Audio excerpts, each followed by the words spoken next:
একটি খবর আর তাতেই তোলপাড় পুরো আর্জেন্টিনা। মারা গেছেন লিওনেল মেসির বাবা। লাইভ অনুষ্ঠানে এমন দাবি করেছিলেন এক উপস্থাপিকা। ফুটবল জাদুকরের বাবা হোর্হে মেসি নাকি আর বেঁচে নেই। আর্জেন্টিনার একটি লাইভ অনুষ্ঠানে উপস্থাপিকা দৃঢ় কণ্ঠে সেই খবর জানাতেই মুহূর্তেই তা ছড়িয়ে পড়ে সামাজিক যোগাযোগ মাধ্যমে। ভক্তদের মধ্যে নেমে আসে উদ্বেগ আর শোকের ছায়া।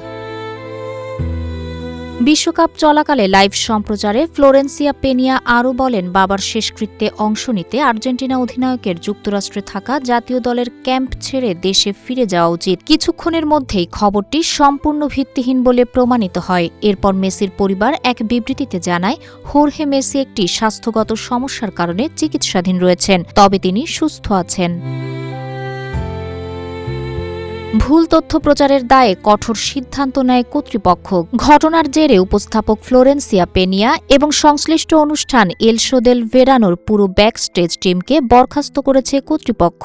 একটি যাচাইহীন তথ্য কিভাবে একজন মানুষের পেশাগত জীবন বদলে দিতে পারে তারই নতুন উদাহরণ হয়ে থাকল এই ঘটনা।